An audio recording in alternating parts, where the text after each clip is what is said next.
So, iluto ko na to guys. Yung bibingka natin. Tapos may itlog na pula pa naman ako dito. Yung itlog na pula dito guys. Tamang-tama tatlo ito bago ma-expired. So, tingnan natin kung ano ba yung...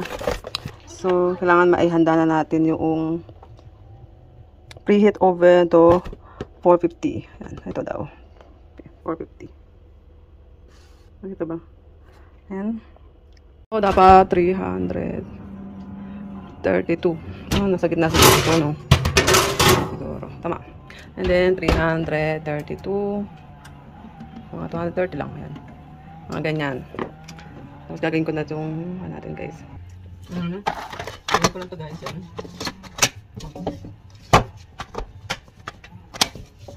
Ayan, guys. Isa lang naman natira. Hindi na gamit itong gawa.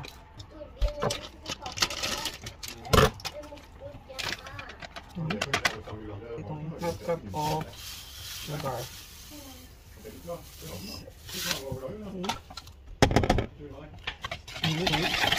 Ano ba natin guys? And then milk. So instead na water, milk ang ilalagay ko guys. Tama-tama. Lagay na natin. Kunti na lang naman. Ito yung milk na nilagay ko guys. Yan. And then egg. Tapos tatlong hindi natin.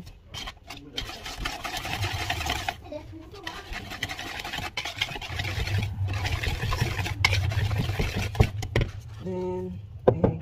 Egg ko muna siya dito guys. Para makita ko kung merong shell na kasama. 1 2 and shell na nasama. And 3. Yan. Tapos, lagay lang natin siya dyan.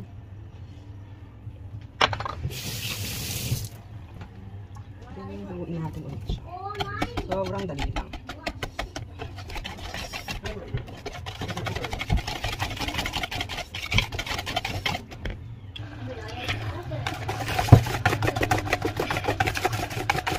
Haluin lang natin ito na.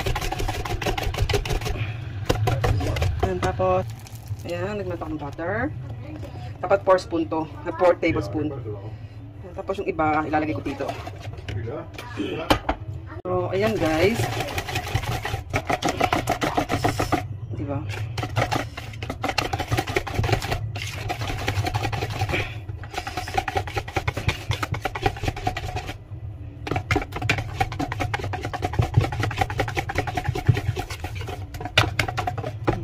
Ganito yung oven dito guys.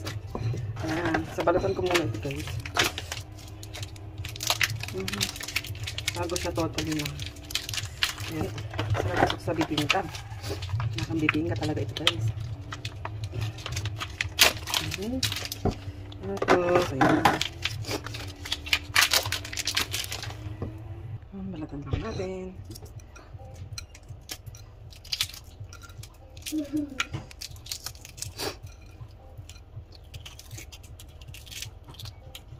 Ja, Julian.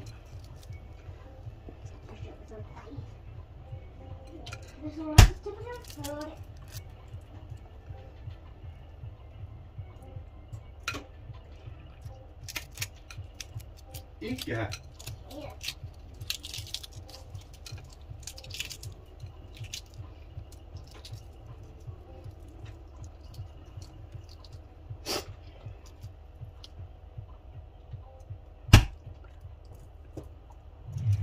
Moet je het goed doen?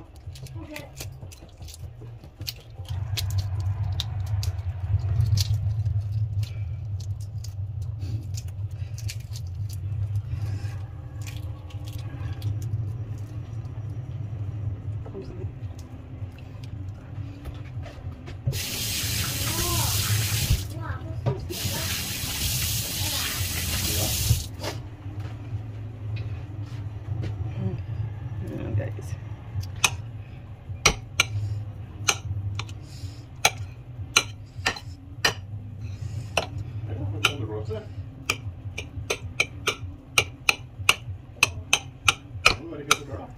Para naman pulang pinang. Ready na ang ating oven.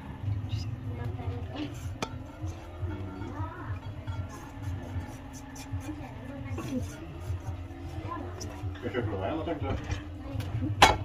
Då ska jag lära fylla.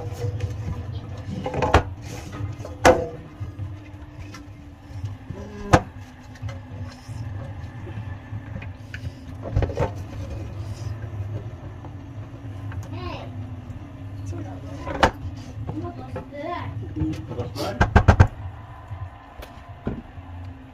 Det lite.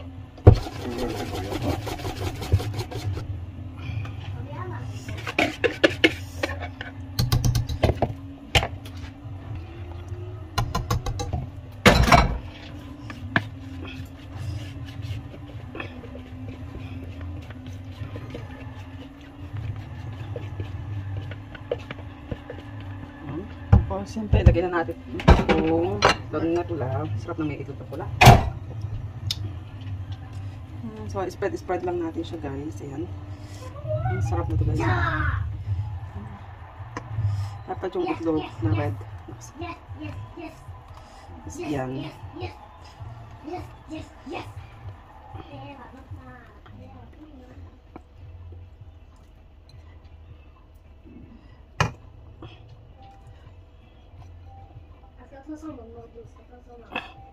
Kyllä. Köper du den då? Ayan, so ito na yan, guys, diba? Bibingkang dating yan, guys. Lagyan natin sa oven. Ayan na, guys, lutuin lang natin siya for 15 minutes. Bibingka. So, i-cool down ko lang siya, guys. Yan. Hindi ko lang kung nasunog ko ba or kung. Pero 15 minutes ko naman siyang nilagay. Excited. Sarap yan, guys. So, guys, ito na ang ating bibingkang may itlog na maalat. Yan. So, kung meron kayong dahon na saging, yan, nakakadagdag yun ng aroma. Pero ito, bibingka pa rin naman ang lasa niya. Diba? Lalo na pag may itlog, maraming itlog na maalat. O, diba, guys? So, ganyan. Oh, ang sarap. Sobrang sarap niya, guys, as in. Yan, diba? So, dagdagan ko nga. Tapos, ayan siya, oh. So, hindi siya dry. Tama lang yung luto niya. Nadagdagan ko. Sobrang sarap niya, guys. Ito na nagkakainin ko, guys. Diba? So, yun lang, guys. Thank you for watching.